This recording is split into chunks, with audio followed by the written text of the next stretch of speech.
बिस्मिल्लाहिर्रहमानिर्रहीम।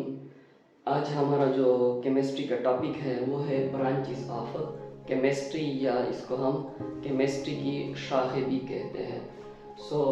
टॉपिक शुरू करने से पहले आप सबसे मेरी यही रिक्वेस्ट है कि आप लोगों ने अभी तक अगर मेरे यूट्यूब चैनल सब्सक्राइब नहीं किया तो आप मेरे चैनल को सब्सक्राइब करें, इस वीडियो को एंड तक वॉच करें और अपने फ्रेंड के साथ शेयर करें।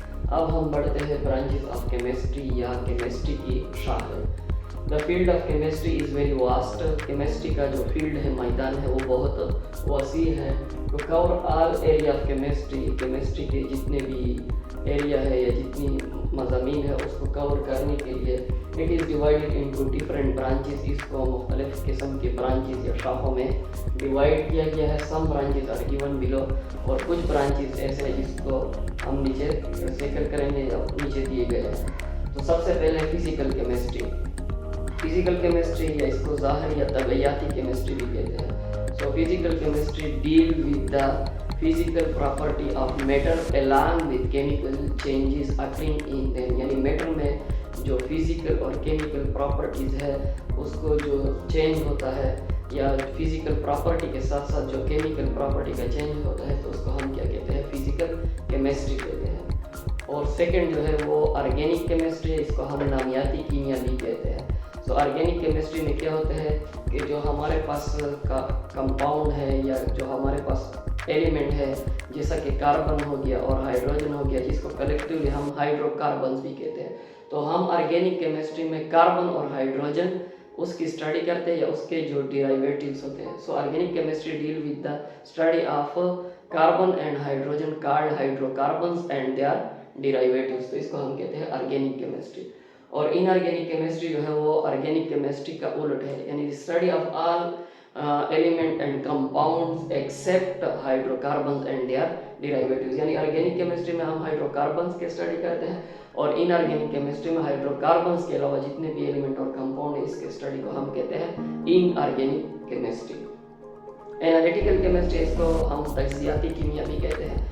एनालिटिकल केमिस्ट्री में हम क्या करते हैं, qualitative and quantitative analysis of matter जो है उसके स्टडी को हम क्या कहते हैं, यानी काइंड हो गया और जो क्वांटिटी हो गया, मिकदार हो गया, उसकी जो मैटर की जो क्वालिटी और क्वांटिटी है उसके स्टडी की जो हम एनालिसिस करते हैं तो उसको हम कहते हैं एनालिटिकल केमिस्ट्री। और जो नंबर 5 है इंडस्ट्रियल केमिस्ट्री, यानी द स्टडी ऑफ टेक्निक्स और procedure using in industry for the manufacturing of cement, glass and fertilizer etc. यानी जो हमारे पास इंडस्ट्रियल प्रोडक्ट्स है, जो सीमेंट हो गया, फर्टिलाइजर हो गया, ग्लास हो गया, उसके जो मैन्युफैक्चरिंग होती है, तैयारी के जो अवामिल होते हैं उसमें जो प्रोसीजर और टेक्निक यूज होते हैं इंडस्ट्री के अंदर तो उसको हम कहते हैं इंडस्ट्रियल केमिस्ट्री। और जो नंबर 6 है nuclear chemistry, the study of nucleus changing occurring in the nucleus, particle present in the nucleus, absorption and emission of radiation from the nucleus is known as nuclear chemistry। यानी जो nucleus के अंदर है, जो nucleus की study हो गया, उसमें जो पार्टिकल हो गया उसकी स्टडी हो गया, उसमें जो रेडिएशन और एब्जॉर्प्शन होती है उसके, यानी जो चेंजिंग होती है न्यूक्लियस के अंदर, तो इन सब को हम कलेक्टिवली कहते हैं न्यूक्लियर केमिस्ट्री या न्यूक्लियाती कीमिया। और जो 7th है वो है बायोकेमिस्ट्री, यानी study of all the compound element chemicals present inside the living organism is known as biochemistry।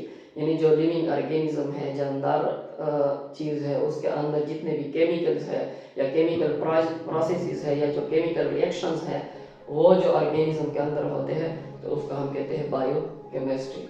और जो लास्ट वन है उसको हम कहते हैं इन्वायरमेंटल केमिस्ट्री, इसको हम माहौलियाती कीमिया भी कहते हैं। And the study of interrelationship between chemicals and environment is known as environmental chemistry. जो माहौल के अंदर जितने भी केमिकल चेंजेस होते हैं, फॉर एग्जांपल एसिड रेन हो गया, ग्रीन हाउस गैसेस हो गई, तो ये जितने भी केमिकल प्रोसीजर्स है इसका जो माहौल के साथ ताल्लुक है तो उसको हम कहते हैं इन्वायरमेंटल केमिस्ट्री। तो आज का ये एक छोटा सा टॉपिक का ब्रांचेस ऑफ केमिस्ट्री के हवाले से, तो आई होप इंशाल्लाह आपको आज के लेक्चर की बेहतर समझ आई होगी। फिर भी ऐसा कोई स्टूडेंट है जिसके जहन में कोई भी क्वेश्चन हो तो कमेंट सेक्शन में अपना क्वेश्चन कर सकते हैं।